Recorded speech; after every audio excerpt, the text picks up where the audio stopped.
The blood on Fletcher Zimmerman's hands had barely dried when he rode into Salida, Colorado, knowing he had just killed a man who deserved worse than a quick death. It was late summer in 1878, and the high desert town sat nestled in the Arkansas River Valley, dust coating everything like a second skin. Fletcher had been riding for 3 days straight, his black gelding near exhaustion, his own body screaming for rest. But rest meant thinking, and thinking meant remembering the sound of gunfire, and the way Tom Bradley had fallen after trying to rob an elderly couple on the Santa Fe Trail. Fletcher had given him a choice, but Bradley had drawn first, self-defense or not, taking a life weighed heavy. The main street of Salida stretched before him, lined with false-fronted buildings that promised civilization in a land still being tamed. A general store, a saloon, a sheriff's office, and at the far end of town, a small whitewashed chapel with a wooden cross mounted above the door. Something about that chapel called to him, though Fletcher had not been a praying man since his mother died when he was 14. He was 24 now, and whatever faith he'd once held had been beaten out of him by 10 years of hard living. He tied his horse outside the chapel, giving the animal water from his canteen before approaching the building. The door stood slightly ajar, and Fletcher could hear a voice inside, soft and feminine, speaking words he could not quite make out. He hesitated, one boot on the wooden step, suddenly aware of how he must look. Trail dust covered him head to toe, his dark hair hung past his collar, and his shirt bore stains he would rather not examine too closely. This was no state for entering a house of God. But his feet carried him forward anyway, drawn by something he could not name. He pushed the door open quietly, stepping into the cool dimness of the chapel's interior. The space was small, with perhaps a dozen pews and a simple altar at the front. Afternoon sunlight streamed through the single stained glass window, casting colored patterns across the floor. And there, kneeling in the front pew, was a woman. She wore a simple blue dress, her honey-colored hair pinned up in a style that suggested refinement, though several strands had come loose and curled against her neck. Her hands were clasped before her, head bowed, and she was praying with an intensity that made Fletcher feel like an intruder. He should leave, he thought. This was private, sacred, but something rooted him to the spot. "Please," the woman said, her voice breaking with emotion. "I have nowhere else to turn. My father is dying, and the medicine we need costs more than I could earn in a year. The doctor says without it, he has maybe a week. I know I am not the most faithful, I know I have doubted, but please, if there is any mercy in this world, send me a miracle. Send me help. Send me anything." Fletcher felt his throat tighten. He knew he should announce himself, but the raw vulnerability in her voice held him silent. She continued praying, her voice dropping to a whisper, and he caught fragments about her father being a good man, about him not deserving to die in pain, about her own helplessness. The desperation in her words reminded Fletcher of his own prayers when his mother lay dying of fever, prayers that had gone unanswered. He took a step backward, intending to leave her to her privacy, but his boots scraped against the wooden floor. The sound echoed in the quiet chapel like a gunshot. The woman's head snapped up, and she turned to look at him. Fletcher found himself staring into the most striking gray-blue eyes he had ever seen, eyes that were wet with tears but also filled with sudden hope that made his chest ache. "I am sorry," Fletcher said quickly, removing his hat. "I did not mean to disturb you. I will leave."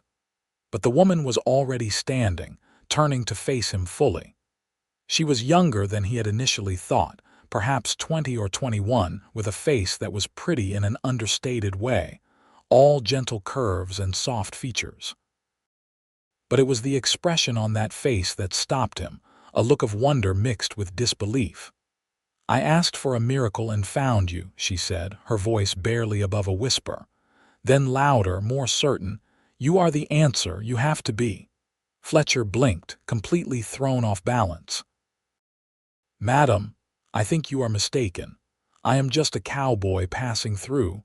I am not anybody's answer to anything." She moved toward him, her steps quick and determined, and Fletcher found himself backing up slightly. There was a fierce intelligence in her eyes now, studying him with an intensity that made him uncomfortable. "You look like you have been riding hard. Are you running from something or running to something?" "Neither," Fletcher said, though it was not entirely true. "I am just riding." "Do you need work?" The question caught him off guard. "What? Work?" she repeated, clasping her hands together in a gesture that looked almost like prayer. "Do you need employment? Are you looking for a job?" Fletcher's mind raced.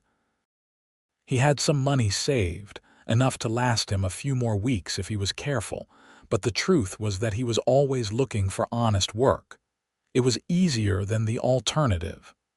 "I suppose I could be persuaded to stay somewhere for a while," he said cautiously. "Why do you ask?" The woman's face transformed with a smile that was like sunrise breaking over the mountains. "Because you are my miracle. You have to be. I was just praying for help and then you walked through that door. That cannot be coincidence." "Madam, I think you are putting a lot of faith in pretty thin evidence," Fletcher said. But he found himself wanting to believe her, wanting to be the answer to someone's prayers for once in his damned life. "My name is Florence Vaughn," she said, extending her hand in a gesture that was bold for a woman, but Fletcher appreciated the directness of it. "My father owns the ranch 3 miles north of town. We raise horses, or we did until he got sick. Our foreman ran off 2 months ago with half our breeding stock and the hands left with him. It is just me and my father now, and I cannot run the place alone while also caring for him." Fletcher took her hand, noting the calluses on her palm that spoke of hard work. "Fletcher Zimmerman. And madam, I am sorry for your troubles, but I am not sure I am the man you need. I know horses well enough, but running a ranch is more than just feeding and watering." "Can you ride?" "Yes, madam." "Can you rope when I need to?" "Can you handle a gun?" Fletcher's jaw tightened. The weight of his Colt revolver felt suddenly heavier on his hip. "Yes." Florence's eyes dropped to the weapon, and for a moment something flickered across her face. Fear, curiosity, but then it was gone, replaced by determination. "Then you are exactly what I need. I can pay you $30 a month plus room and board. The bunkhouse is empty, and I am a decent cook. All I ask is that you help me keep the ranch running until my father recovers." "And if he does not recover?" Fletcher asked quietly. Her face fell, the hope draining away to reveal the exhaustion and fear beneath. "Then I will sell the place for whatever I can get and use the money to start over somewhere else, but I want to give him a chance. The doctor says there is medicine coming in on the train next week, something new that might help with his lung disease. It costs $200. I have been saving, but I am still 50 short. If I can keep the ranch going, if I can sell some of the remaining horses, I can get that money. I can save him." Fletcher looked at this woman, this Florence Vaughn, and saw in her the same desperate hope he had once held. The same belief that if he could just do the right thing, make the right choice, everything would work out. Life had taught him that hope was often a liar, but looking into those gray-blue eyes, he found he did not have the heart to walk away. $30 a month sounds fair," he said, "but I will need the first week's pay up front. My horse needs proper care and I need supplies." Florence's face lit up again and she grabbed both of his hands in hers. "Thank you. Thank you so much. You do not know what this means." Fletcher felt an odd sensation in his chest, something he had not experienced in a long time. It took him a moment to recognize it as the desire to be worthy of the faith this woman was placing in him. "Do not thank me yet, Miss Vaughn. You have not seen me work." "Florence," she said. "Please call me Florence." "Then you should call me Fletcher." They stood there in the quiet chapel, hands still clasped, and Fletcher felt the weight of the moment. This was a turning point. He could feel it in his bones. He had been drifting for so long, moving from town to town, job to job, trying to outrun the feeling that he was meant for something more than just survival. Maybe this was it. Maybe this desperate woman and her dying father were exactly what he needed. "I should take you to meet my father," Florence said, finally releasing his hands. "He will want to know who I have hired." "Is he well enough for visitors?" "He is dying, not dead yet," Florence said with a sad smile. "He still has his mind, and he will want to know the ranch is in good hands." They left the chapel together, stepping out into the late afternoon heat. Fletcher untied his horse and led the animal alongside Florence as they walked through town. People stared, and Fletcher was aware of the picture they must make. A trail-worn cowboy and a respectable woman walking side by side like equals. But Florence seemed oblivious to the attention, her mind clearly occupied with other concerns. "How long has your father been sick?" Fletcher asked as they left the main street behind. 6 months, Florence said. "It started as a cough, something we thought would pass with the winter, but it got worse instead of better. By spring, he could barely walk from the house to the barn without stopping to catch his breath. The doctor in town is not much use. He says it is coal miner's lung, though my father has never worked in a mine. He thinks maybe it is from years of breathing in dust from the horses, from the hay. There is no cure, he says, but the new medicine might give him more time." "Time is worth a lot," Fletcher said. "It is worth everything," Florence agreed. The Vaughn ranch appeared as they crested a low rise, and Fletcher felt a pang of recognition. It was not a large spread, maybe a few hundred acres of grazing land backed up against the foothills of the Sawatch Range. The house was a modest 2-story structure, whitewashed like the chapel, with a covered porch and a stone chimney. Nearby stood a barn that had seen better days, its red paint fading and one of the doors hanging crooked on its hinges. A corral held perhaps a dozen horses, and Fletcher could see from a distance that they were good stock, well-bred and healthy-looking. "It is not much," Florence said, following his gaze, "but it is home." "It is a good place," Fletcher said honestly. "Good water, good grazing." "Your father chose well. He built it with his own hands," Florence said with pride. "My mother died when I was 8, and after that it was just the two of us. He taught me everything about horses, about running a ranch. He used to say I was as good as any son he could have hoped for." Fletcher heard the pain in her voice, the fear of losing the only family she had left. "He sounds like a good man." "He is the best man I know," Florence said simply. They approached the house, and Florence called out before opening the front door, "Father, I am home. And I have brought someone to meet you." The interior of the house was neat and well kept, with simple furnishings that showed care if not wealth. Florence led Fletcher through a small sitting room to a bedroom on the first floor. The curtains were drawn against the afternoon heat, and in the dim light, Fletcher could make out a figure lying in the bed. "Father, this is Fletcher Zimmerman," Florence said, moving to light a lamp on the bedside table. "I have hired him to help with the ranch." The increased light revealed a man in his late 40s, though illness had aged him beyond his years. His face was gaunt, his skin pale, and his breathing came in shallow, labored gasps. But his eyes, when they opened to look at Fletcher, were sharp and assessing. "A cowboy," the man said, his voice rough but strong. "Where are you from, Zimmerman?" "Texas originally, sir," Fletcher said, stepping closer and removing his hat. "But I have been working ranches all over for the past few years." "And what brings you to Colorado?" Fletcher hesitated. He could lie. spin some story about seeking new opportunities, but something about the direct gaze of this dying man made him choose truth instead. I was running from some trouble. Nothing legal, just personal. I needed a change of scenery. George Vaughn studied him for a long moment, and Fletcher stood still, letting himself be measured. Finally, the older man nodded.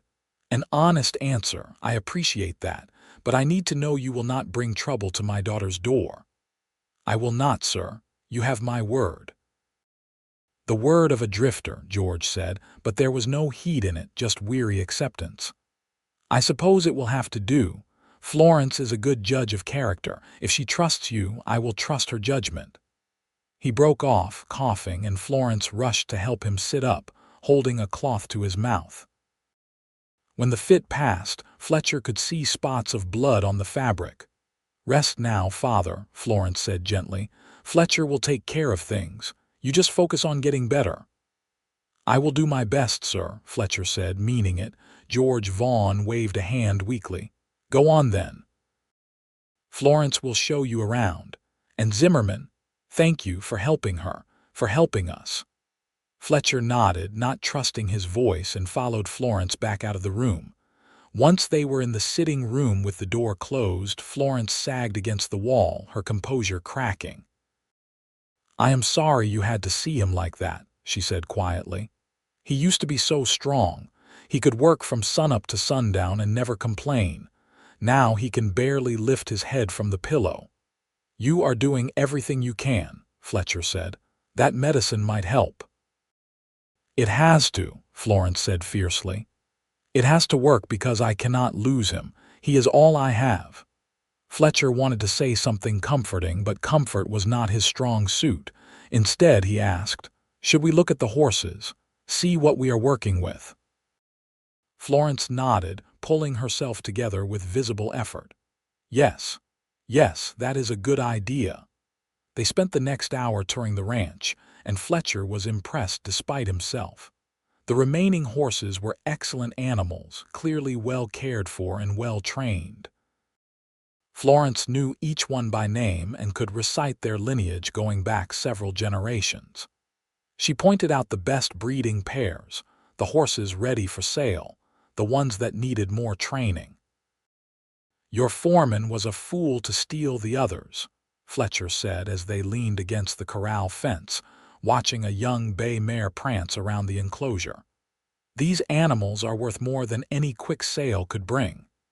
He was always impatient, Florence said, always looking for the easy money. My father caught him cutting corners, feeding the horses less so he could sell the extra grain, things like that. He was going to fire him, but then he got sick, and we needed the help so badly that we let it slide. I guess we paid for that choice. Where did he take the horses he stole? Probably sold them to the railroad or the army. We reported it to the sheriff, but nothing came of it. Without my father well enough to testify, it was just my word against his. Fletcher felt anger kindle in his chest at the injustice of it, at the thought of some no-account thief taking advantage of a sick man and his daughter. If I see him around, I will make sure he knows to stay away. Florence looked at him, and something in her expression made Fletcher's breath catch. You are not what I expected, she said softly. When I prayed for help, I thought maybe someone from town would offer to lend us money, or the doctor would lower his prices. I never imagined someone like you. Someone like me. Someone who looks like he has seen hard times but still has kindness in his eyes. Someone who could probably take what he wanted but chooses to help instead. Fletcher looked away, uncomfortable with the assessment. You do not know me well enough to say that. Maybe not, Florence agreed. But I know what I see, and I know that you came into that chapel looking like you needed answers as much as I did. She was too perceptive by half, Fletcher thought. I should get my gear from my horse and settle into the bunkhouse, he said, changing the subject. I will need to make a list of supplies, things that need fixing around here. Of course, Florence said, accepting the deflection gracefully. I will make us some supper. You must be starving after your journey." Fletcher realized he was hungry, had been hungry for days but too distracted to notice. "That sounds good. Thank you." The bunkhouse was a long, low building with space for a dozen men but currently occupied by only dust and memories. Fletcher chose a bed near the door, throwing his bedroll onto the thin mattress and setting his saddlebags on the floor. It was not much, but he had lived in worse places. At least here, he had a purpose. He spent the remaining daylight hours making an inventory of the ranch. The barn needed serious repairs. Several fence posts were rotting and would need replacement, and the water pump near the corral was making an ominous grinding noise. But the bones of the place were solid. With work, it could be thriving again. As the sun set, painting the mountains in shades of orange and purple, Florence called him to the house for supper. The meal was simple but good, beef stew and fresh bread that Florence had somehow found time to bake, despite everything else. They ate mostly in silence, both too tired for much conversation, but it was a comfortable quiet. "I will need to ride into town tomorrow," Fletcher said as he mopped up the last of his stew with a piece of bread. "Get those supplies, maybe talk to the sheriff about legal options regarding your stolen horses." "The sheriff will not help," Florence said. "He and our former foreman are friends. I think that is why nothing was done." "Then maybe I will talk to him unofficially," Fletcher said, his voice hard. Florence looked at him across the table, candlelight flickering between them.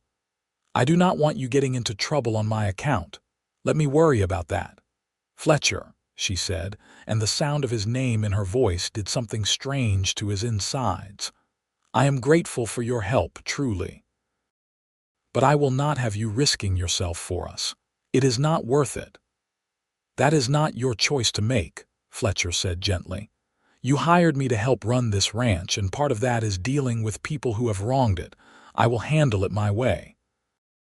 For a moment it looked like Florence might argue, but then she nodded. "Just be careful, please." "I am always careful," Fletcher lied. After supper, Fletcher returned to the bunkhouse, exhausted but oddly content. As he lay in his bed, staring up at the dark ceiling, he thought about the events of the day. This morning, he had been a man without direction, carrying the weight of a justified but unwelcome killing. Tonight, he was employed, needed, and trusted by a woman who had every reason to be suspicious of strangers. He thought about Florence, about the way her eyes had filled with hope when she saw him, about her fierce love for her dying father and her determination to save him. He thought about the strength it took to run a ranch alone, to care for a sick parent, to keep going when everything seemed hopeless. She was remarkable, he realized. Not in any flashy way, but in the quiet, enduring way of people who simply refuse to give up. Fletcher fell asleep to the sound of horses moving in the corral, their soft whickers carrying through the night air, and for the first time in months, he slept without dreams of gunfire. He woke before dawn, habit from years of ranch work, and stepped out into the cool morning air. The sky was just beginning to lighten in the east, stars still visible overhead. Fletcher washed at the pump, the cold water shocking him fully awake, then headed to the barn to check on the horses and his own gelding, who he had stabled the night before. He was mucking out stalls when he heard the back door of the house open.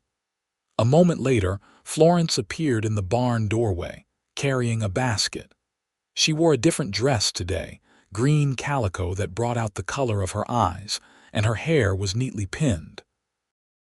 "I brought you breakfast," she said, setting the basket on a hay bale.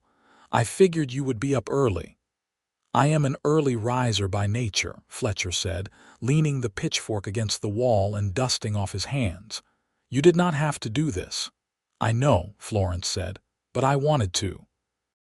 "Consider it part of the room and board." The basket contained biscuits, bacon, and a jar of coffee still warm from the stove. Fletcher ate while Florence checked on the horses, talking to each one softly, running her hands over their coats looking for any sign of injury or illness. "You really love them," Fletcher observed. "I grew up around horses," Florence said, scratching behind the ears of a big roan gelding. "They make more sense to me than most people. I know the feeling."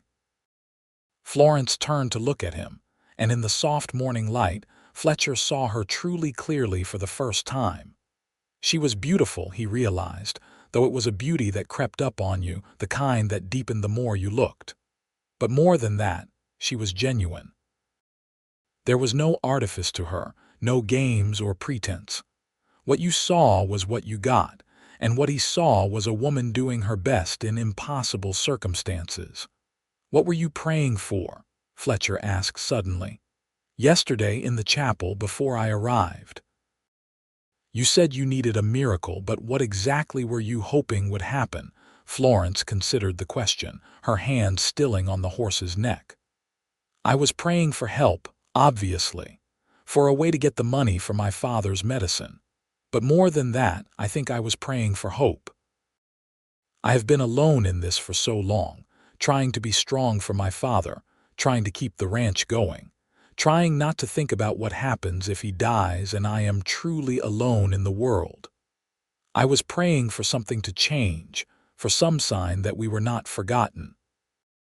And you think I am that sign, are you not?" She met his eyes directly. "You walked through that door exactly when I needed you most. You are capable, you are willing to help, and something tells me you needed us as much as we needed you. If that is not a miracle, I do not know what is."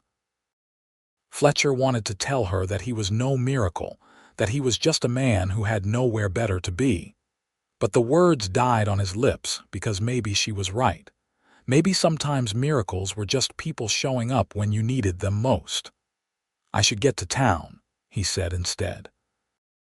"Get those supplies. Is there anything specific you need?" "Medicine for my father," Florence said. "The doctor will have it. It helps with the coughing fits, and we need grain for the horses. The feed store will put it on our account. I will take care of it." Fletcher saddled his horse and rode into Salida as the town was waking up. The streets were quiet, just a few early risers opening shops and sweeping stoops. He stopped first at the general store, purchasing nails, lumber, and various other supplies needed for repairs.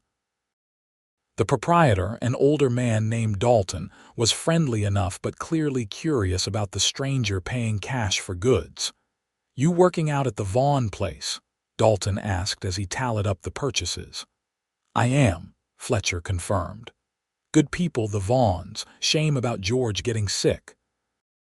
He used to come into town every week, always had a kind word. That daughter of his is something too, trying to run that place on her own.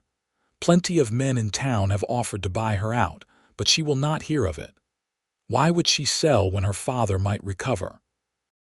Fletcher asked, keeping his voice neutral. Dalton shrugged. "Most folks figure he will not make it. That lung disease, it takes them all eventually. Be a shame for that ranch to go to waste, though. Some of the men around here, they are just waiting for him to pass so they can make offers. A young woman like that cannot run a horse ranch alone."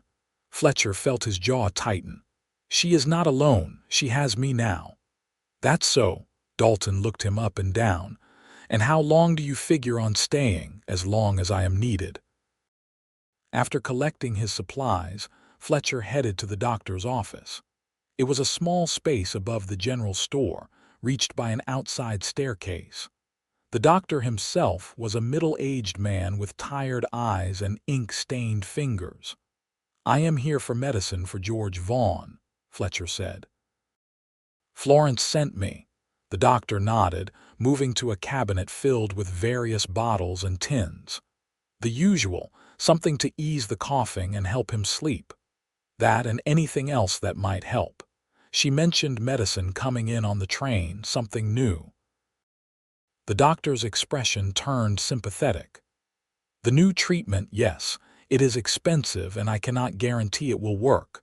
Lung disease like George has, there is not much we can do. The medicine might buy him some time, but that is all. Time is what we are after, Fletcher said. When will it arrive? Next week, if the train is on schedule, and it will cost $200 for a full course of treatment. Fletcher absorbed the figure, mentally calculating what Florence had said about being $50 short. I will make sure the money is here when the medicine arrives. I hope you can, the doctor said, handing over a brown bottle and a small tin of pills. Florence has been through enough. It would be a kindness if her father could pass peacefully without pain. He is not going to pass, Fletcher said firmly. He is going to get better. The doctor looked at him with the weary patience of a man who had seen too much death. I admire your optimism, Mr. Zimmerman, but in my experience, miracles are few and far between. Maybe this time will be different, Fletcher said, paying for the medicine and leaving before the doctor could offer any more discouraging words. His last stop was the sheriff's office. The sheriff was a big man running to fat, with a drooping mustache and eyes that were friendly on the surface but calculating beneath. His name was Perry, and he greeted Fletcher with a handshake that was a fraction too firm. "What can I do for you?" Perry asked, settling back into his chair. "I am working for the Vaughn ranch," Fletcher said. "I understand there was some trouble a few months back, stolen horses." Perry's expression closed off slightly. "Oh, that. Yeah, the foreman left and took some stock with him, but it was not exactly stealing. He claimed George owed him back wages, and he took the horses as payment. Without George able to testify otherwise, there was not much I could do. Did you investigate at all?" I talked to the foreman. He said his piece. Without evidence to the contrary, I had to take him at his word. Fletcher leaned forward. "Where is this foreman now, Ralph Cunningham? He is around, got a place on the other side of town. Why you planning to cause trouble?" "Just planning to have a conversation," Fletcher said evenly. "Man to man." Perry's eyes narrowed. "I do not know you, Zimmerman, but let me be clear. I will not have vigilante justice in my town. You go starting fights and I will lock you up no matter who you work for." Fletcher stood, keeping his expression neutral. "I am not looking for a fight, Sheriff, just answers. See that it stays that way." Fletcher left the office feeling the sheriff's eyes on his back. So Perry and this Cunningham were friends, or at least friendly enough that the law was willing to look the other way. That was useful information. It meant Fletcher would need to be careful about how he handled things. He found Ralph Cunningham's place easily enough. It was a ramshackle cabin at the edge of town, with a small corral holding 3 horses. Fletcher recognized one of them immediately from Florence's descriptions. A distinctive paint mare with a white blaze. Cunningham himself was lounging on the porch, a bottle in one hand. He was in his 30s, lean and weathered, with the look of a man who had always gotten by on charm and a quick tongue. He looked up as Fletcher approached, his expression shifting from curiosity to wariness. "Can I help you?" Cunningham asked. "I am Fletcher Zimmerman. I am working at the Vaughn ranch now." Recognition flashed across Cunningham's face, followed by amusement. "The Vaughn ranch. Is that place still operating?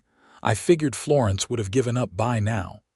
"She has not," Fletcher said, keeping his voice level. "And I understand you left their employment under questionable circumstances." Cunningham took a swig from his bottle.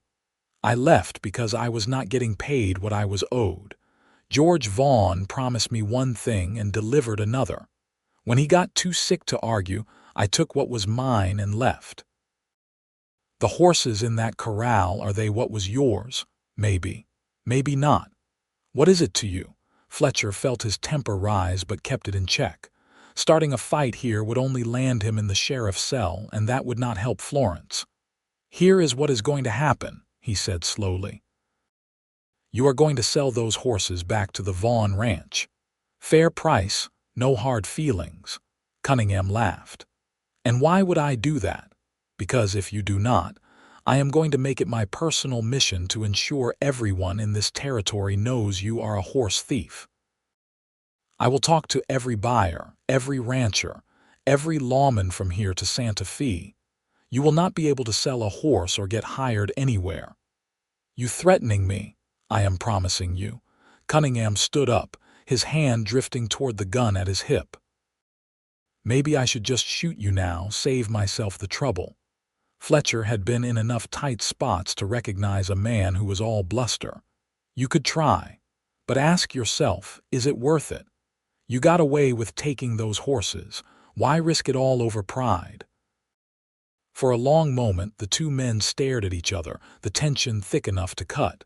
Then Cunningham relaxed, settling back into his chair.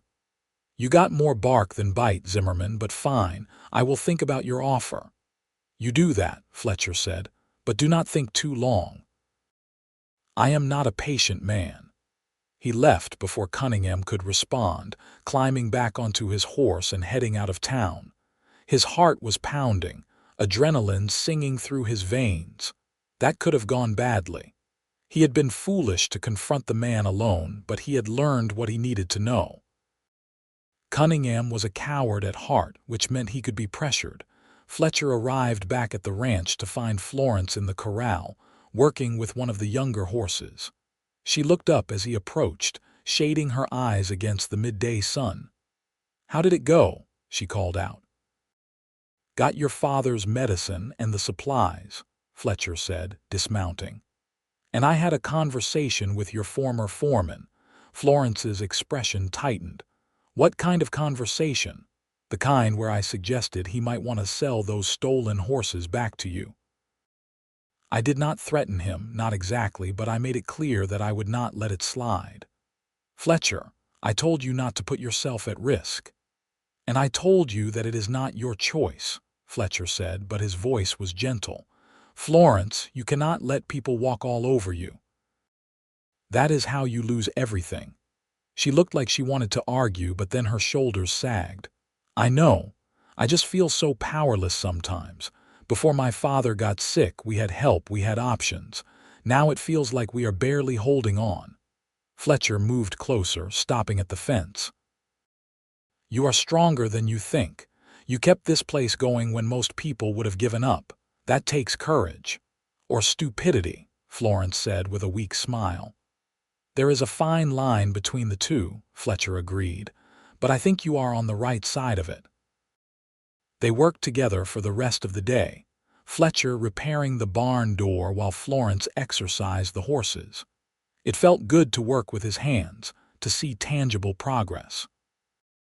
As the afternoon wore on, they fell into an easy rhythm, occasionally calling out to each other with questions or comments. It was comfortable, Fletcher realized. Natural, like they had been working together for years instead of days. That evening, after another simple but satisfying meal, Fletcher sat on the porch of the bunkhouse, watching the stars emerge one by one. He could see the light in George's window, could hear Florence moving around inside the house. This was not what he had expected when he rode into Salida. He had been looking for a place to rest, maybe pick up some temporary work before moving on again. Instead, he had found something that felt dangerously close to a home. The next few weeks fell into a pattern. Fletcher worked the ranch from dawn to dusk, making repairs, training horses, and handling the endless small tasks that came with running a spread. Florence cared for her father, cooked their meals, and worked alongside Fletcher whenever George was resting. They talked while they worked, sharing stories from their pasts in careful increments. Fletcher learned that Florence had been educated at a small school in Denver, that she loved to read but had not picked up a book in months because there was no time. He learned that her mother had died of a fever, quick and merciless, and that Florence had taken over running the household at age 8. He learned that she had once dreamed of traveling, of seeing places beyond the Colorado mountains, but those dreams had faded when her father got sick. In turn, he told her about growing up on a ranch in Texas, about his father who had died in the war before Fletcher was born, about his mother who worked herself to exhaustion trying to keep the family afloat. He told her about the years of drifting, moving from job to job, never quite finding a place that felt right. He even told her about Tom Bradley, about the shooting and the weight of taking a life, even in self-defense. Florence listened without judgment, her gray-blue eyes steady on his face. "You did what you had to do," she said when he finished. "That does not make you a bad person." "I know," Fletcher said, "but knowing and feeling are different things." "Yes," Florence agreed. "They are." George's condition remained stable, neither improving nor worsening. Fletcher visited him most evenings, sitting beside the bed and talking about the ranch, about the horses, about plans for the future. George was weak but lucid, and Fletcher found himself enjoying the old man's company. He had a dry wit and a wealth of stories from his years in Colorado, tales of cattle drives and hard winters and the slow, steady work of building something from nothing.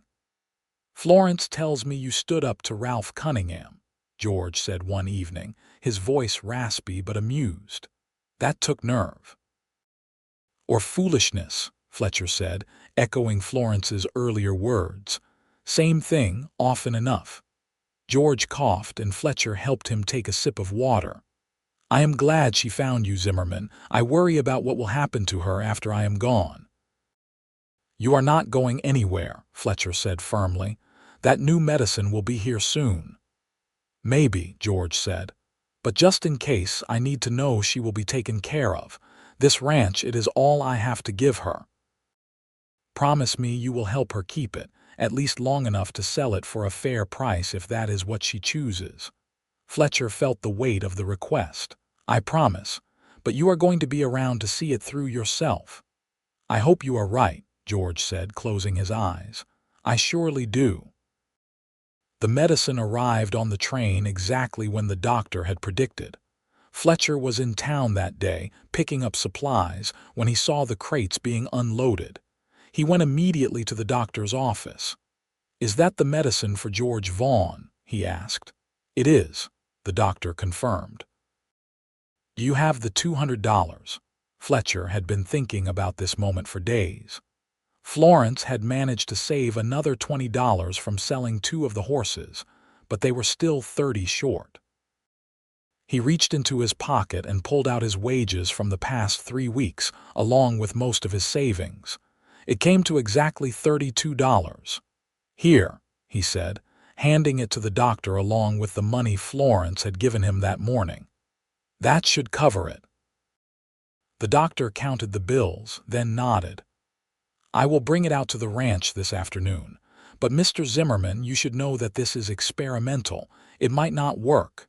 "It will work," Fletcher said, because he needed to believe it. "It has to." He rode back to the ranch faster than was strictly safe, his horse lathering by the time he reached the barn. Florence came out of the house, wiping her hands on her apron, and he could see the hope and fear warring in her expression. "The medicine?" she asked. "The doctor is bringing it this afternoon. I paid for it. But we were still short." "I made up the difference," Fletcher said, dismounting. Florence's face crumpled, and for a moment Fletcher thought she might cry. Instead, she closed the distance between them and threw her arms around him, holding him tight. Fletcher froze, unsure what to do, then slowly brought his arms up to return the embrace. She was warm and solid against him, and he could feel her trembling. "Thank you," she whispered into his chest. "Thank you so much. I will pay you back, I swear." "It is not about the money," Fletcher said, and he realized as he said it that it was true. Somewhere along the way, this had stopped being just a job. These people, this place, they mattered to him. Florence mattered to him. She pulled back, looking up at him with shining eyes. "Why are you doing this? Why do you care so much?" Fletcher could not articulate the tangled mess of feelings in his chest. How could he explain that he had been drifting for so long, looking for something to anchor him, and that he had found it here? How could he tell her that she had become important to him in a way that was both thrilling and terrifying? "Because it is the right thing to do," he said instead, which was true but not the whole truth. Florence studied his face, and Fletcher felt like she could see straight through him. "I think there is more to it than that," she said softly, "but thank you, regardless." "You are a good man, Fletcher Zimmerman." The doctor arrived that afternoon with the medicine and careful instructions on how to administer it. George would need to take it twice daily, and it would be several weeks before they knew if it was working. But that night, as Fletcher sat on the bunkhouse porch, he allowed himself to hope. The days turned into weeks, and gradually, impossibly, George began to improve. It started small, a reduction in the coughing fits, a bit more color in his face. Then he began sitting up on his own, eating more, staying awake for longer periods. By the end of the first month, he was able to walk from his bedroom to the kitchen with just a little assistance. Florence was transformed by her father's recovery. The constant worry that had lined her face began to fade, replaced by genuine smiles and laughter. She sang while she worked, her voice carrying across the ranch, and Fletcher found himself stopping whatever he was doing just to listen. As George grew stronger, he began spending time outside, sitting on the porch and offering advice as Fletcher and Florence worked. His insights were valuable, and the ranch began to truly thrive. They sold several horses at good prices, bringing in much-needed income. They hired a young man from town to help with the heavier work, giving Fletcher and Florence more time to focus on training and breeding. Through it all, Fletcher and Florence grew closer. They worked side by side during the day, and in the evenings, they often sat together on the porch, talking until the stars came out. Fletcher learned to read the subtle shifts in her mood, the way she tucked her hair behind her ear when she was nervous, the particular set of her jaw when she was determined.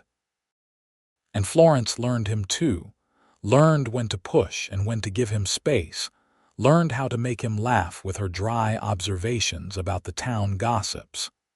It was during one of these evening conversations that George cleared his throat from his chair on the porch. "Florence, why do not you go inside and get us some of that pie you made? I need to talk to Fletcher for a moment." Florence looked between them, curiosity plain on her face, but she went without arguing. Once she was inside, George turned to Fletcher with a serious expression.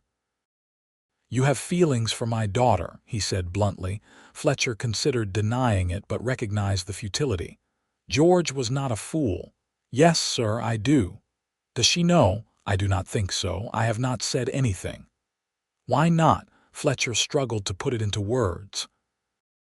"Because I am not sure I have anything to offer her. I am a drifter, a man with no real prospects beyond the work I can do with my hands. She deserves better than that." George made a dismissive sound. "That is the stupidest thing I have ever heard. You saved my life, Zimmerman. You gave up your own money to buy my medicine when you barely knew us. You have worked yourself half to death to keep this ranch running. If that is not proof of your worth, I do not know what is. But I have no property, no family, no real future planned out." "Neither did I when I met Florence's mother," George said. "I was a ranch hand, same as you. I had nothing but my skills and my willingness to work, but I loved her, and that was enough. We built this place together from nothing. You could do the same with Florence if she will have you." Fletcher felt his heart pounding. "Do you think she would?" George smiled, the expression making him look years younger. "I think my daughter has been looking at you the way her mother used to look at me, like you hung the moon and stars. So yes, I think she might be amenable to the idea. But you will have to ask her yourself." Before Fletcher could respond, Florence returned with 3 plates of apple pie. They ate in companionable silence, but Fletcher's mind was racing. Could George be right? Did Florence feel the same pull, the same connection that had been growing between them?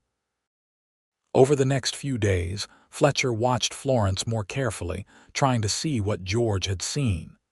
And once he was looking for it, the signs were obvious. The way her face lit up when she saw him in the mornings. The way she found excuses to work near him, to brush against him in passing.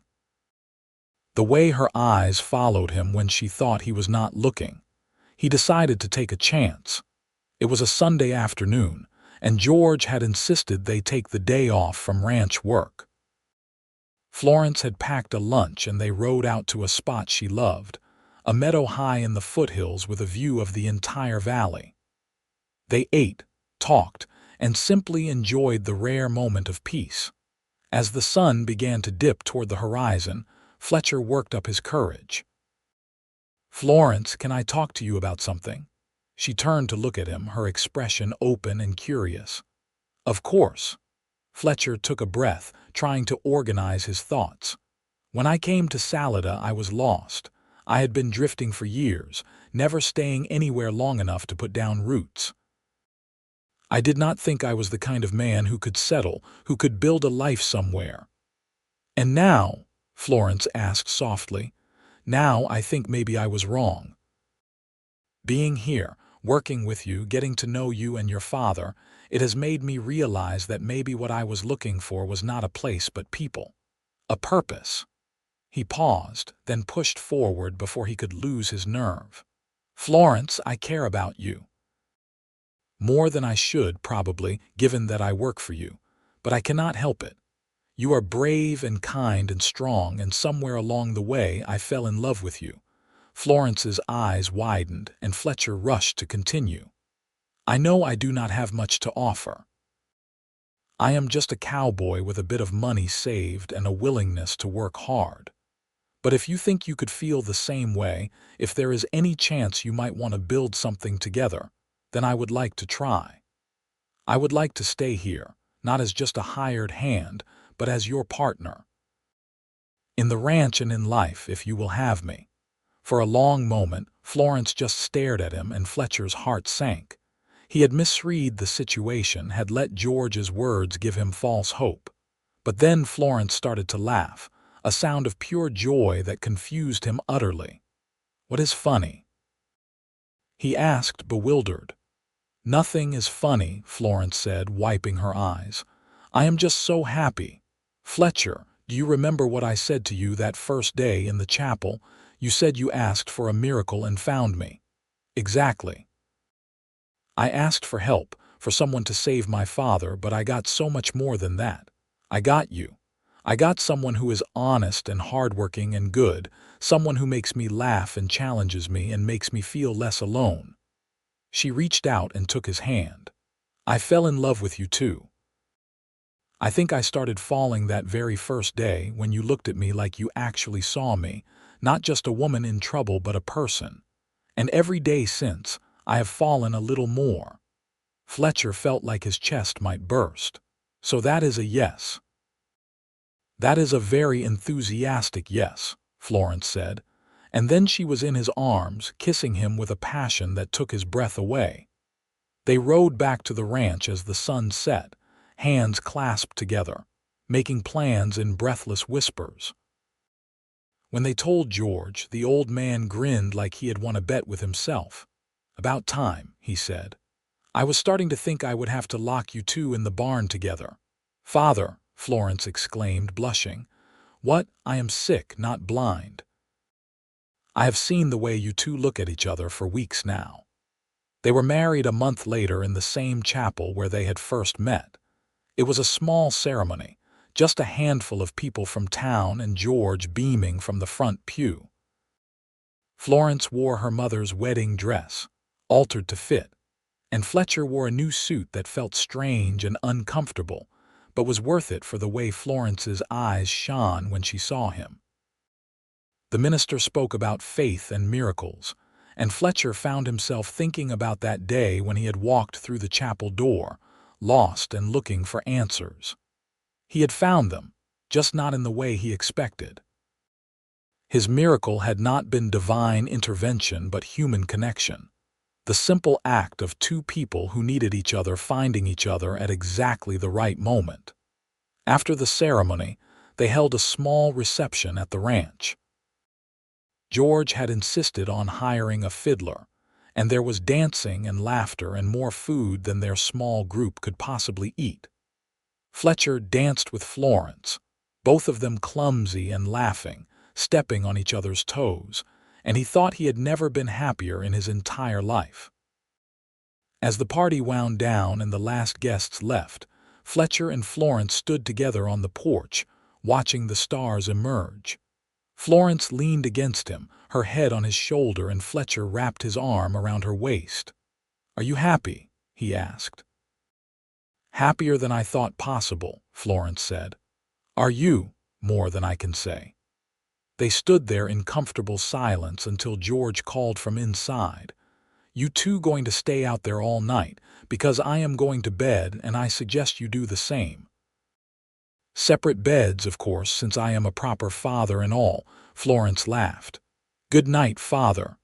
Good night, daughter. Good night, son."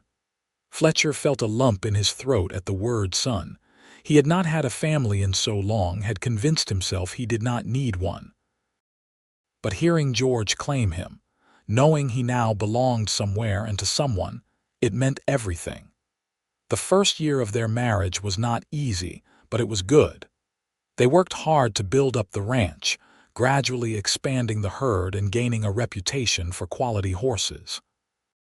Fletcher proved to have a gift for training the difficult ones, the horses other people gave up on, and buyers came from as far as Denver to see his work. Florence managed the business side of things, keeping the books and negotiating prices with the shrewdness of someone who had learned early to stretch every dollar. Together, they made a formidable team, their skills complementing each other perfectly.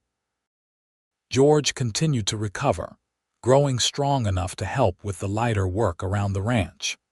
He took particular pleasure in teaching Fletcher the finer points of horse breeding, sharing the knowledge he had accumulated over decades. The relationship between the two men deepened into genuine friendship, built on mutual respect and affection. Late that first summer, Florence came to Fletcher with news that made his head spin. "I am pregnant," she said simply, her hand resting on her still flat stomach. Fletcher swept her up in his arms, spinning her around until she laughed and begged him to stop. "We are having a baby," he said wonderingly. "We are going to be parents." "I know," Florence said, her eyes shining. "Are you ready for this?" "Not even a little bit," Fletcher admitted. "But I will figure it out. We will figure it out together." George was overjoyed at the news, immediately beginning to plan an addition to the house for the nursery. "A grandchild," he kept saying, shaking his head in wonder. "I never thought I would live to see it." "You are going to spoil this baby rotten," Florence predicted. "That is a grandfather's prerogative," George said happily. The baby arrived the following spring, a healthy boy with Fletcher's dark hair and Florence's gray-blue eyes. They named him Henry after Florence's grandfather, and George wept when he held his grandson for the first time.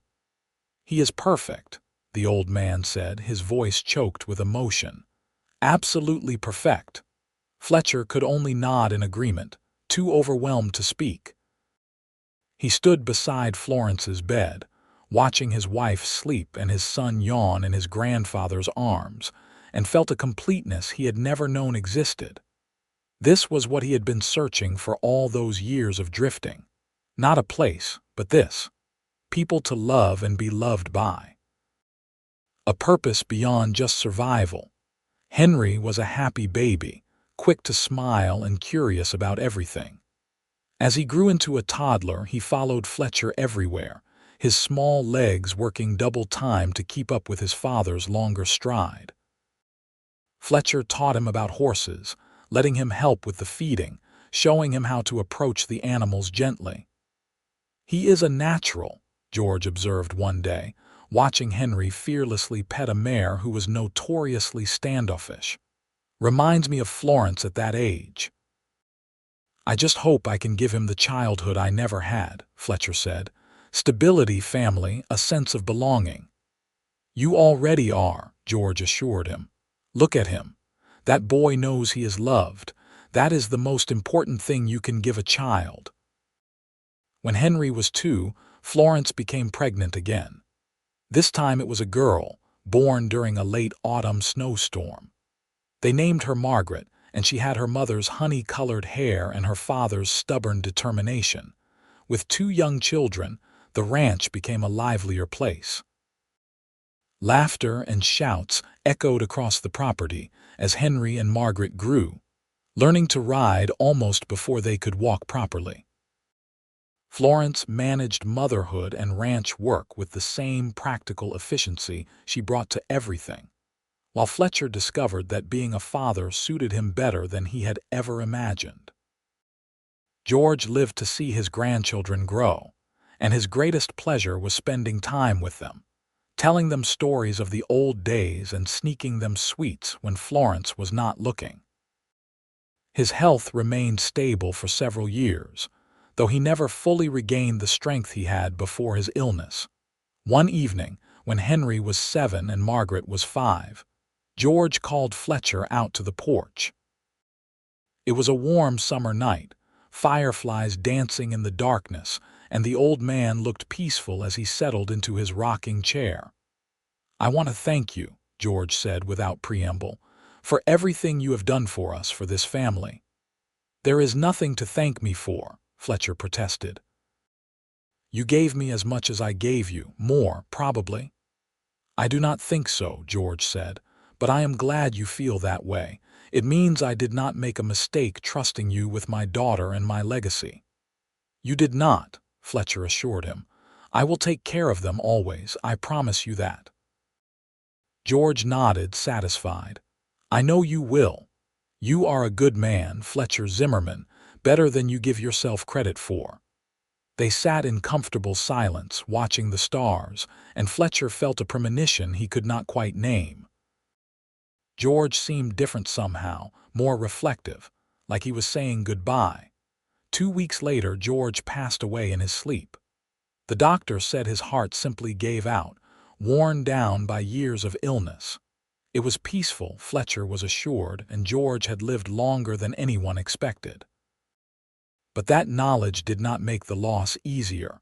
Florence grieved deeply but quietly, finding solace in her children and her work. Fletcher supported her as best he could, taking on more of the ranch duties so she could have time to process her loss. They held a memorial service in the chapel, and half the town turned out to pay their respects to a man who had been respected and loved. Standing in that chapel, Fletcher remembered the first time he had entered it, desperate and lost, and how his life had changed in that moment. He looked at Florence, at their children, at the life they had built together, and felt gratitude so profound it was almost painful. George had given him not just a job but a family, a purpose, a reason to stop running. In the months that followed, Florence slowly came back to herself. She never stopped missing her father, but the sharp edge of grief dulled into something more bearable. She threw herself into the ranch, determined to honor George's legacy by making it thrive. Fletcher supported her completely, and together they continued to grow the operation. They acquired more land, expanded the breeding program, and gained a reputation throughout Colorado for their quality stock. Henry showed early promise as a horseman, already able to gentle young colts with patience beyond his years. Margaret preferred the business side of things, often helping her mother with the account books and customer correspondence. On their 10th wedding anniversary, Fletcher and Florence took a rare evening away from the ranch, riding up to the meadow where he had first confessed his love. They spread a blanket and watched the sunset, holding hands and talking about everything and nothing. "You ever regret it?" Florence asked suddenly. Staying here, tying yourself to one place after years of drifting, Fletcher considered the question seriously. Not once, he said finally. Every choice I made before led me here to you, and I would not change that for anything. Even the hard parts, the responsibilities, the daily grind, especially those, Fletcher said. The hard parts are what make the good parts meaningful, and besides, I am not alone in facing them. I have you. Florence smiled, the expression soft and full of love. I asked for a miracle that day in the chapel, you know, a desperate prayer from a desperate woman, and you walked through the door. I was the desperate one, Fletcher countered. I was lost, looking for something I could not even name, and you gave it to me. Purpose, belonging, love. You saved me just as much as I saved you. Then we saved each other, Florence said. That seems fair. They stayed on the hilltop until the stars came out, talking about their plans for the future. More children, maybe, if they were blessed. Expanding the ranch further, passing it on to Henry and Margaret when the time came.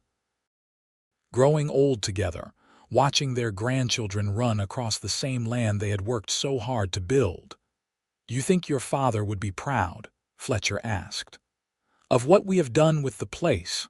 I know he would be, Florence said with certainty. He told me once, right before he died, that finding you was the best thing that ever happened to our family. He said you were the miracle we did not know we needed. Fletcher felt his eyes sting with tears. He was the miracle, really. He gave me a chance when he had every reason not to. He trusted me with his daughter, his ranch, his legacy. That is a gift I can never repay. You repay it every day, Florence said, squeezing his hand, by being exactly who you are. They rode home in the moonlight, and when they reached the ranch, Fletcher felt the same sense of rightness he always did when seeing the house and barn silhouetted against the night sky. This was home. Not because of the land or the buildings, but because of the people here, the memories they had made, and the life they continued to build together. The years continued to pass, bringing changes both large and small. Henry grew into a young man with his father's steady temperament and his mother's sharp mind. At 19, he took on more responsibility for the ranch's daily operations, proving himself capable and reliable. Margaret, at 17, had her mother's business acumen and had begun handling sales and negotiations with the confidence of someone twice her age. Fletcher and Florence watched their children grow with pride and occasional melancholy, aware that they were entering a new phase of life. But rather than mourn the past, they embraced the future. They had more time now to spend together, to take those rare evenings away, to simply enjoy each other's company after years of hard work. One afternoon, Fletcher found himself back in the chapel for the first time in years. They attended church services regularly, but this was different. He came alone, drawn by an impulse he could not quite explain. He sat in the same pew where Florence had been praying that first day, and he closed his eyes. I am not good at this, he said quietly, unsure if he was talking to God or the universe or just himself. But I wanted to say thank you, for Florence, for our children, for the life we have built. I did not deserve it, but I am grateful for it. And I promise to honor it, to keep being the man they need me to be, for as long as I am able. The chapel was quiet, just the distant sound of birds outside and the creak of old wood settling. But Fletcher felt a sense of peace, the same peace he had been searching for when he first rode into Salida all those years ago. He had been looking for redemption, for purpose, for something to fill the emptiness inside him. And he had found it, not through grand gestures or dramatic changes, but through the simple, steady work of loving and being loved in return. When he returned to the ranch, Florence was waiting on the porch, watching the horizon like she always did, when she knew he was coming home. She smiled when she saw him, and Fletcher felt his heart swell with the same love he had felt on their wedding day, only deeper now, enriched by years of shared joy and struggle. "Where did you go?" she asked as he climbed the porch steps. "Just taking care of something," Fletcher said, pulling her into his arms. "Making good on an old promise." Florence did not ask what he meant, content to simply stand there with him, watching the sun set over the land they had built together. Their children were inside, preparing dinner and arguing good-naturedly about whose turn it was to set the table. The horses were settled in the barn, well fed and cared for. Everything was as it should be. "I love you," Fletcher said, the words as easy as breathing after years of practice. "I love you too," Florence replied. "Always have, always will." And there, on the porch of their ranch in Colorado, with the mountains purple in the fading light and their family safe and happy inside, Fletcher Zimmerman knew that he had finally found what he had been searching for. Not a place on a map, but a place in the world. Not just a job, but a calling. Not just a woman, but a partner, a soulmate, a miracle disguised as a desperate prayer in a small town chapel. He had been a drifter, a man without roots or purpose. But Florence had given him both, and in return, he had given her everything he had. It was more than a fair trade. It was everything either of them could have hoped for, and so much more than they had dared to dream. As they stood together, watching the day fade into night, Fletcher thought about that young man who had walked into a chapel covered in trail dust and carrying the weight of a killing. He barely recognized himself in that memory. Life had transformed him, shaped him into someone better, stronger, more complete. And it had all started with a woman praying for a miracle and a cowboy who needed one just as badly. 2 more years passed, bringing with them the kind of contentment that comes from a life well lived. The ranch continued to prosper, now genuinely a family operation with Henry managing the daily work and Margaret handling the business affairs. Fletcher and Florence had eased into a semi-retirement, still helping but no longer bearing the weight of every decision. It was during this time that Florence became pregnant once more, a surprise to everyone including the couple themselves. At 41, she had not expected to have another child, but the doctor confirmed it, and after the initial shock wore off, they were delighted. "A late blessing," Florence said, her hand on her belly. "Maybe this one will keep us young. Or make us feel very old," Fletcher joked, though secretly he was thrilled. Another child to love, another chance to do right by someone. This pregnancy was harder than the previous ones, and Fletcher found himself hovering anxiously, much to Florence's amusement.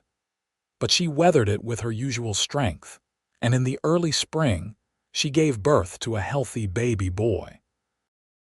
They named him George after her father, and when Fletcher held his youngest son for the first time, he felt the same wonder he had experienced with Henry and Margaret. 3 children, he marveled. "I am the luckiest man alive." "You certainly are," Florence agreed, exhausted but glowing. "And do not you forget it." Young George was a joy from the start, a happy baby who quickly became the center of attention. Henry and Margaret doted on their baby brother, and Fletcher and Florence split their time between ranch duties and childcare, occasionally feeling overwhelmed but mostly just grateful. As George grew from infant to toddler, the family dynamics shifted once again. Henry began courting a young woman from town, a rancher's daughter named Sarah who shared his love of horses. Margaret showed no interest in marriage yet, preferring to focus on expanding the ranch's business into new markets. And George, well, George was simply a force of nature, curious and energetic and endlessly entertaining. Fletcher watched his family grow and change with satisfaction. This was what he had wanted without knowing it, back when he was drifting from place to place. Not just a roof over his head or a steady paycheck, but this. Connections that ran deep, responsibilities that mattered, love that anchored him to the world. On a warm afternoon in late summer, Fletcher sat on the porch with young George playing at his feet. The boy was building something with blocks, his tongue sticking out in concentration, and Fletcher found himself thinking about legacy. What would he leave behind when his time came? What would people remember about Fletcher Zimmerman? The answer came easily. They would remember that he had loved well and been loved in return, that he had kept his promises, worked hard and built something lasting, that he had been a good husband, a good father, a good man.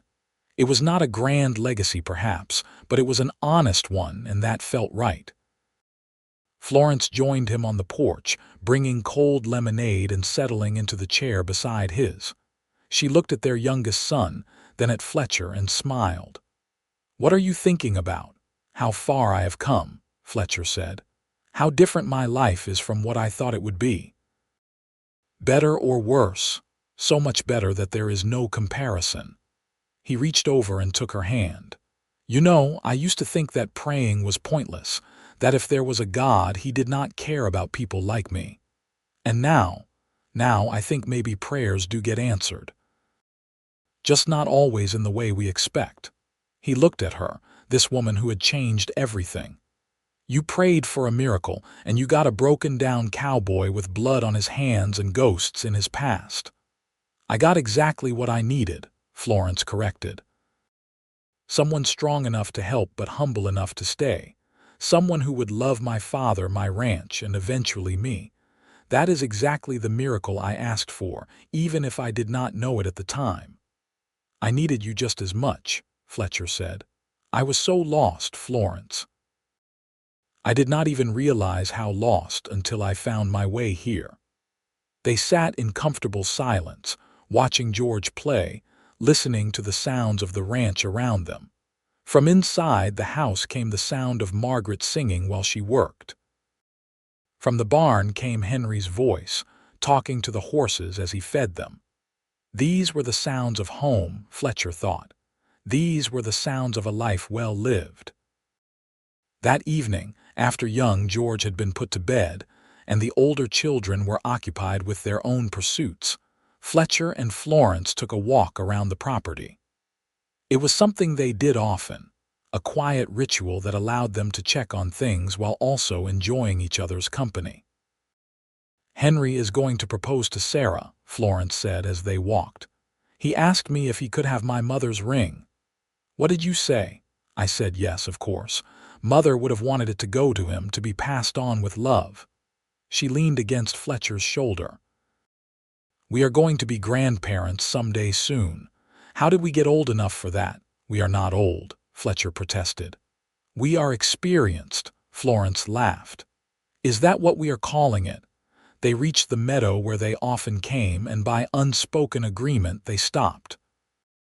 The stars were beginning to emerge, and the air had that particular coolness that spoke of autumn approaching.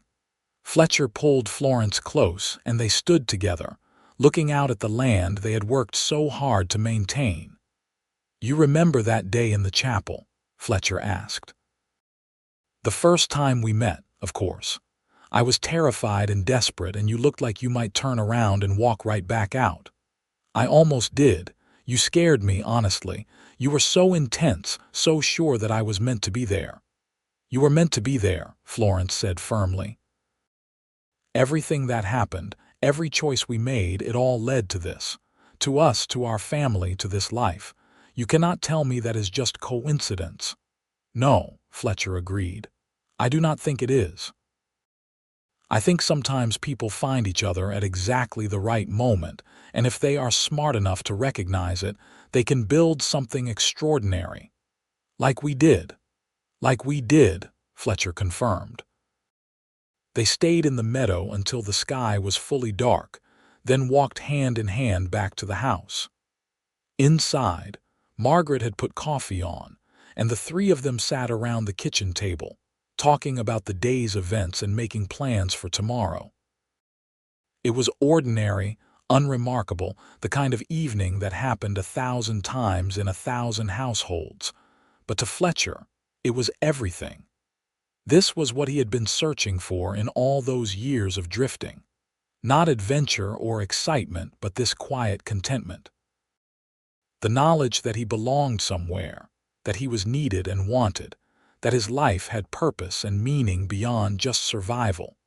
Later, lying in bed with Florence curled against his side, Fletcher thought about the man he had been when he rode into Salida. That man would barely recognize himself now. He had been so closed off, so certain that he had to face the world alone. Florence had taught him otherwise, had shown him that letting people in did not make you weak but strong. That love was not a liability, but the greatest gift a person could receive. "Are you happy?" Florence murmured, half asleep. "More than I can say," Fletcher replied, kissing the top of her head.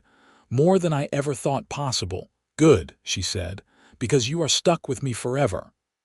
"That is exactly what I am counting on." The years continued to unfold, bringing changes and challenges, but also immeasurable joys. Henry married Sarah in a beautiful ceremony at the ranch, and a year later, they had their first child, a daughter named Clara.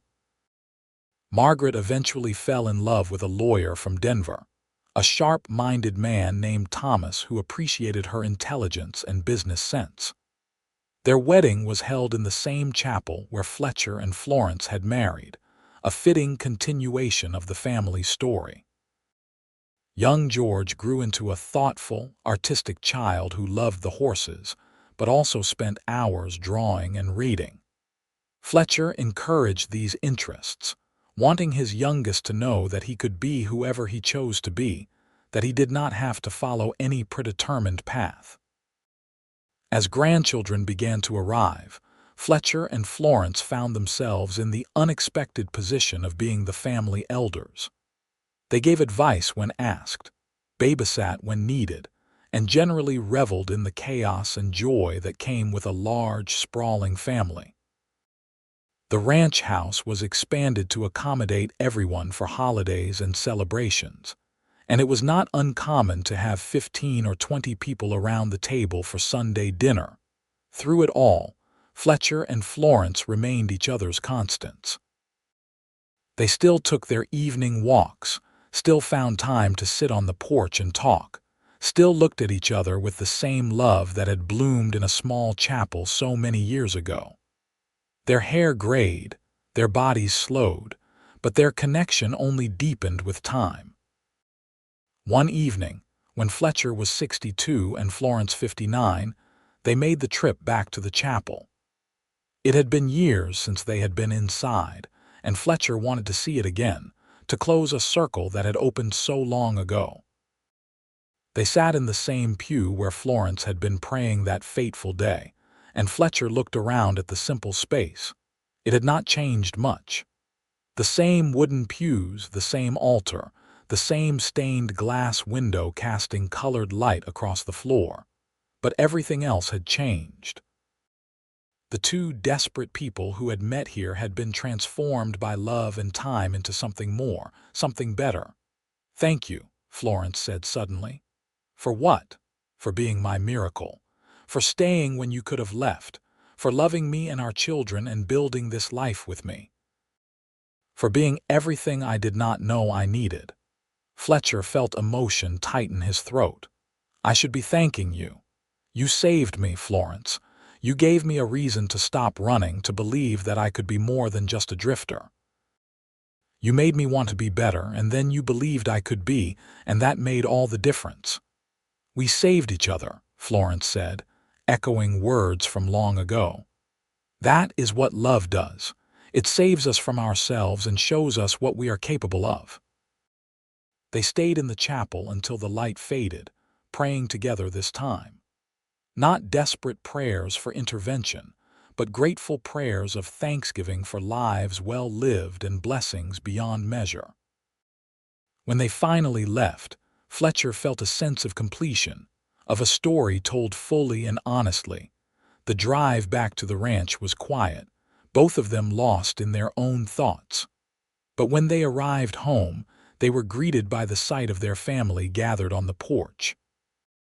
Henry and Sarah with their children, Margaret and Thomas with theirs, young George now a strapping young man of 15. Someone had organized a surprise dinner to celebrate Fletcher and Florence's anniversary, and the house was full of food and laughter and love. As Fletcher stood on the porch, surrounded by the family he and Florence had created, he felt profound gratitude. This was his legacy. Not wealth or fame, but these people, these connections, this love that would continue long after he was gone. He had started with nothing, had been a man without a home or purpose, and he had built this. With Florence's help, with faith and hard work and determination, he had built something that mattered. "Speech," Henry called out, and the others took up the call. Fletcher held up his hands, laughing. "I am not much for speeches." "Try anyway," Margaret encouraged. Fletcher looked at Florence, who smiled and nodded. He took a breath, gathering his thoughts. "All right. When I came to Salida, I was running. From my past, from myself, from the feeling that I would never amount to anything. I walked into a chapel on a whim, and I found your mother praying. She told me she had asked for a miracle, and when she saw me, she believed I was the answer to that prayer." He paused, his voice thick with emotion. "But the truth is, she was my miracle. She gave me purpose, family, love. She made me believe I could be more than I thought possible. And all of you, every one of you, you are proof that miracles are real.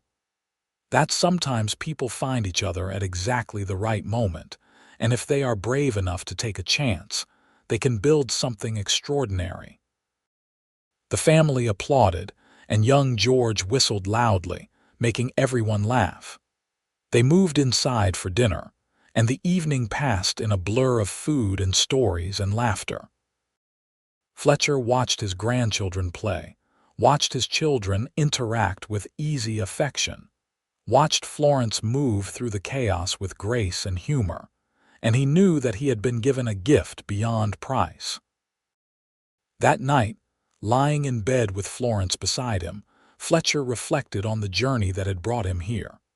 From a drifting cowboy with blood on his hands to a husband, father, grandfather, and pillar of his community. It had not been easy. There had been struggles and setbacks, moments of doubt and fear. But through it all, Florence had been beside him, and that had made everything bearable. "I love you," he whispered into the darkness. "I love you too," Florence replied. "Always have, always will." And with those words echoing in his ears, Fletcher Zimmerman drifted off to sleep, secure in the knowledge that he had found exactly what he had been searching for. Not in a place, but in a person. Not in grand gestures, but in small moments of connection and love. He had been lost, and Florence had found him. She had prayed for a miracle, and somehow, impossibly, they had become each other's answer. It was more than enough. It was everything. As the years rolled on into their 70s, Fletcher and Florence truly stepped back from the ranch's operations, content to let the younger generation take the lead. They spent their days in quiet contentment, tending a small garden, visiting with grandchildren, and simply enjoying the peace that came with a life fully lived. On a golden afternoon in early October, when the aspens were turning the mountainsides yellow, and the air had that perfect crispness that spoke of coming winter, Fletcher and Florence took one last trip to their meadow. They moved slowly now, their bodies bearing the marks of age and hard work, but they still made the journey, drawn by tradition and memory. They spread a blanket and sat together, looking out at the valley spread below them.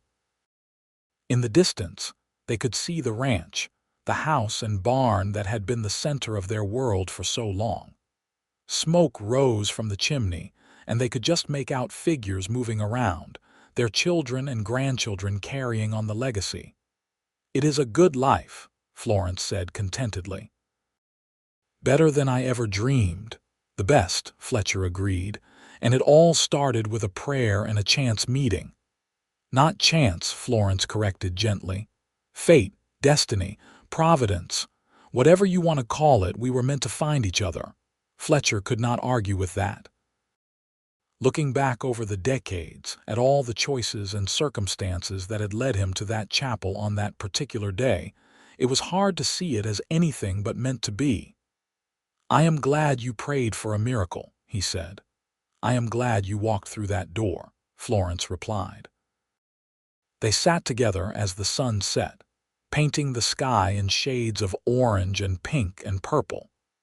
Two people who had found each other when they needed it most, who had built a life and a family and a legacy that would continue long after they were gone. Two people who had proven that miracles were not always grand or obvious, but sometimes as simple as one person seeing another and choosing to stay.